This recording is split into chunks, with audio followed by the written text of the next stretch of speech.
Isn't it a holiday? I don't really know, to be completely honest. It is a holiday for the religion of Islam. That's about all I know. Ramadan's an Islamic holiday where people don't eat while the sun is up and then they feast at night. It's the month fasting holiday. I used to work at a Middle Eastern restaurant, so Ramadan was like a stressful time because we get huge catering orders.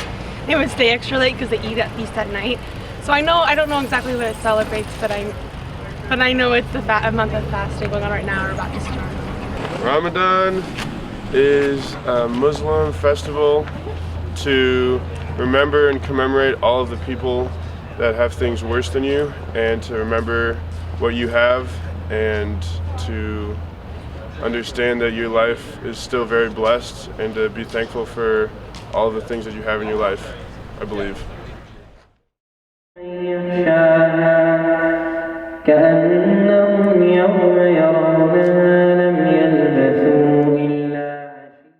Well, it is a family. It is a family to me. We've pretty much spent our days in here.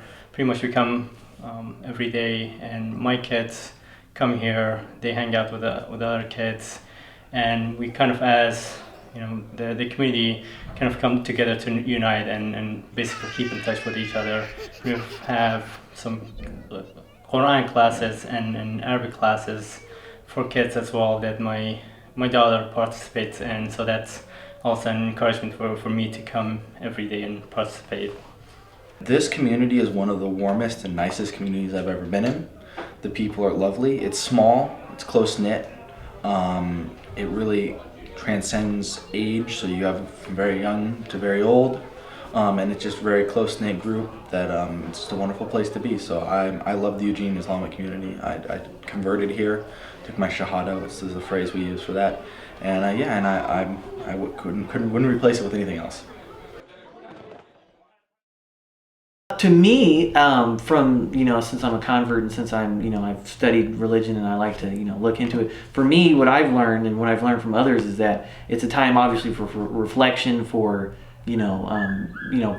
paying a lot more attention to how you act, how you speak, how you think, what you do, obviously, what you restrain from, and how you restrain from it, and the whole purpose of it. And for me, it's a time for us to, or for Muslims in general, to remember situations that are less fortunate than what we may be in, and so we can humble ourselves and remember, every blessing we have becomes even more. Like food, something that we take for granted, is something that's you haven't eaten all day. It's something you appreciate, and you appreciate the people that have to go through it almost every day, all the time, throughout a big part of their life. So you remember the blessings you have from God, and your duty to other human beings, and how to be a better person in general.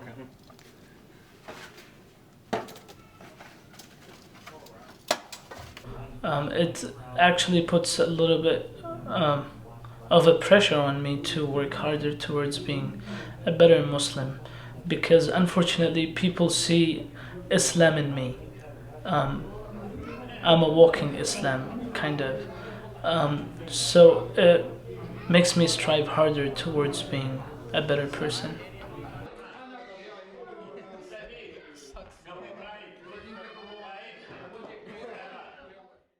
Pretty much everything.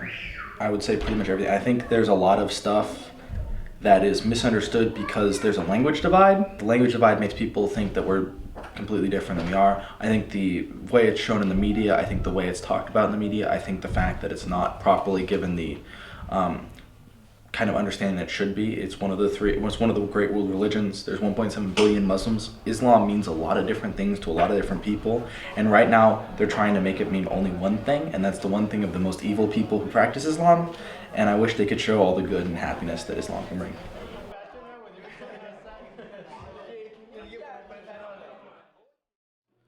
To ask themselves why the world or the earth is not a ball of fire.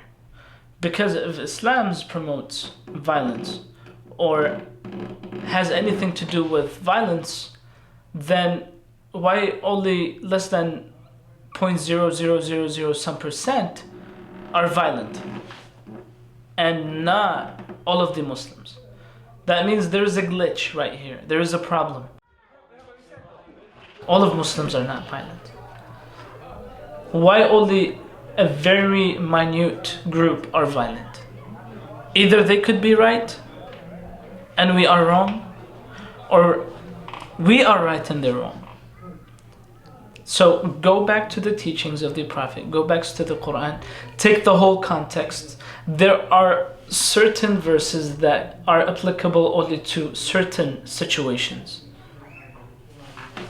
And yeah, those are very important towards, educating oneself about Islam. And it's each and every person is an enemy to fear.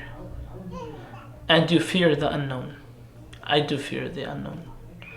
And once I educate myself, I save myself and I save others as well.